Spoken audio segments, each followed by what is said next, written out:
Mounce BBG chapter 21, sentence 5. Hopefully this one's easier for you. A little less to do in terms of work. The trick here is, recognize that post-positive day, pull that out front.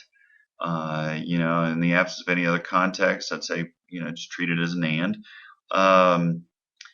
Then you see Jesus and you know that that's nominative singular, so you figure he's probably the subject. And then given that, then you work on your verb. So in this particular instance, you recognize a couple of things. Without much effort, you could probably recognize it comes from agapao, right? So contract verb and all that kind of stuff. It starts with an alpha. When you see the eta, you've got your augment built in, which tells you that it's a secondary form. So you're already moving to the right quadrant. In this particular instance, all you've got is that alpha, which, contract verb, agapao, that's already there. So you say, well, wait a minute, are there any of them that don't have an ending? Well, of course, the third singular technically doesn't have an ending. So, that's hopefully an easy one for you to figure out. That's a third singular ending because there is no ending. And you're looking at that top right quadrant. So you've got a present stem, right, plus the augment, which tells you that it is technically an imperfect. You see that there's no ending, so you're looking at a third singular. So it's, he was loving. Your subject is Jesus, so it's and Jesus was loving. Well, who was he loving?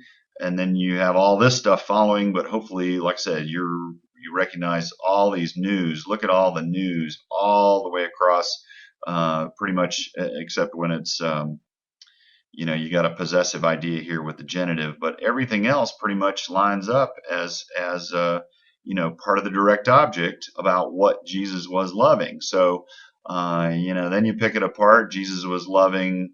And again, they're going to make it definite where we won't. So you're not going to say the Martha. You'll just say Martha. And then you notice this feminine ending here where we would expect brother, but since it's a feminine ending, you're talking about a sister.